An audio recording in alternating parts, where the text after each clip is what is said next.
Ja Rastafari. Uno munsi niho twibuka imyaka 41 iheze umwami wa reggae music, umwami wa Rastafarism apfuye. None mbega hano mu Burundi abarasta bacu ni igiki bamwigiyeko? Babibayemo gute? Reka batuyagi.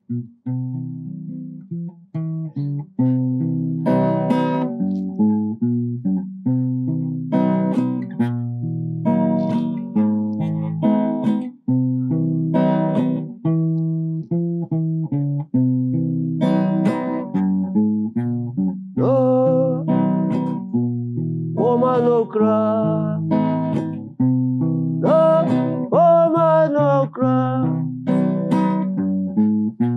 no woman no cry.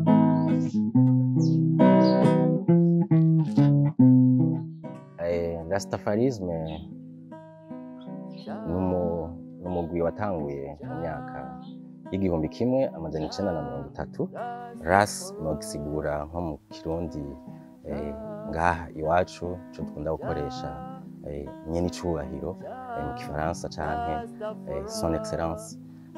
Hama izina bamwise izina yitwa ni Tafari, ariwo benshi bazi kuri Legislation. Hama umugwi rero uwo muhari wa Rastafarism umaze kubaho muri Jamaica, niho bawitiriye bisunze kuvyo Marcus yari yavugishijwe ari mu buhungiro yuko hazobaho umwami akomeye aje ava muri Afrika ariwe Haile Selassie. Ku mazina yiwe ariko bamwita Rastafari. Hama uwo mugwi ucuvuka witiriwe iryo zina Rastafari. Rastafarism kujewe ubuzima ni lifestyle.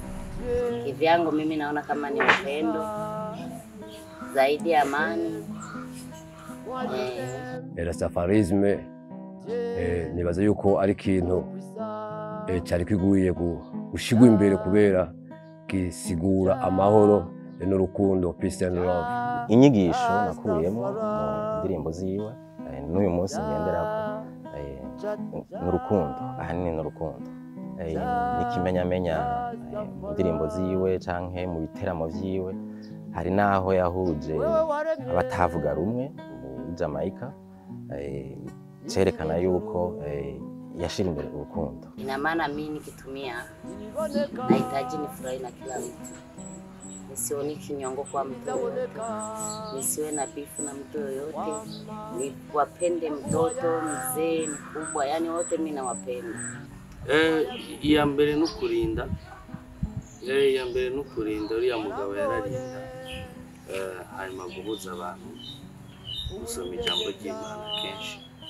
Ego inyigisho nasiganye mu buzima bwa Bob Marley, nibaza yuko ari amahoro n'urukundo, guteza imbere no guteza imbere abandi, gukora ibikorwa byiza bishimisha bose.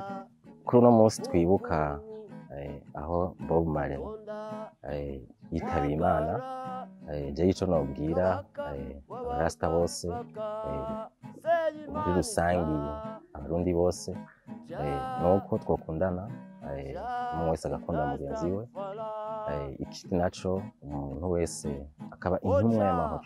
Nibaza yuko ari umunsi umwe dufise mu mwaka wo gusubira kwiyumvira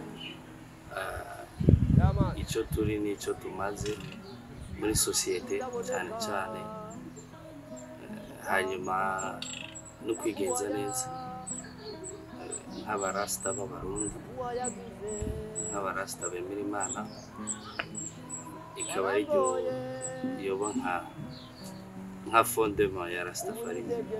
Nokwifuriza abarasta bose bo mu Burundi ko bokunda bagenzi babo n'abatari abagenzi babo, bakabakunda bose. Ndabasaba bose barumweye bayinyweye iryo tabi bakunde bagenzi babo ntibajyane nabi. Je nibaza ko arakamo kugutuma bigenza neza, bifata runtu, batazana ibintu bitajanye n'amategeko, kubera rasta ni ntumwa. Umaze kuba rero uri ntumwa utegeza kwerekana ukuba akarorero, ukabera mbere n'akarorero abandi. Nukuvuga yuko ubutumwa nuko dusabye yuko rasta yo kwerekana uburasa bwiwe aho buhagaze, apana kwerekana imishatsi canke ukuntu ubona ameze jewe.